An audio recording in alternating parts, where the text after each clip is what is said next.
யாராவது நினைச்சிருப்பாங்களா? வானத்துல இருந்து மண்ணா வருது, எல்லாம் எப்படி தான் பார்த்துருப்பா, எங்க தோட போதே, எங்க இருந்து கொடுக்க போற சாப்பாடு, எங்க இருந்து வரும், இங்க கடையா இருக்குது, இங்க காசு இருந்தாங்க வாங்க முடியாது, எங்க இருக்குது பாரு பாரு பாரு, கத்து இங்க பாரு.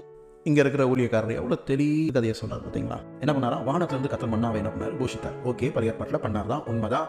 சரி, இப்போ அதே மாதிரி பண்ண முடியுமா? அப்ப பவுலியா பட்டினி கிடக்கணும்?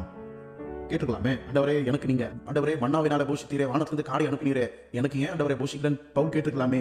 அவர் சொல்லியிருக்க வேண்டாமே, நான் பசியா இருந்தேன் சொல்லியிருக்கவே தேவையில்லை, நான் பட்டினியா இருந்தேன் கூட சொல்லியிருக்க தேவையில்லையே. அப்ப ஆண்டவர் எதுவுமே அனுப்ப மாட்டார், ஆல்ரெடி அனுப்பிட்டாரு பாஸ். அதான் இயேசு கிறிஸ்து. அவர் எங்க வந்தார்? வானத்திலிருந்து தானே வந்தாரு. வானத்திலிருந்து வந்தாரு, அவர் சொன்னாரு நான் தான் மெய்யான போஜனம். அவர்கிட்ட இருந்து நாம என்ன பண்ண முடியும்? டெய்லி சாப்பிட முடியுமே. நமக்கு அந்த சாப்பாடு என்ன தெரியாதனால தான் இன்னைக்கு உலக பிரகாரமான சாப்பாட்டை தேடி ஆட சொல்ற, நானே மெய்யான போஜனம், என்கிட்ட வா, என்கிட்ட வந்து சாப்பிடு.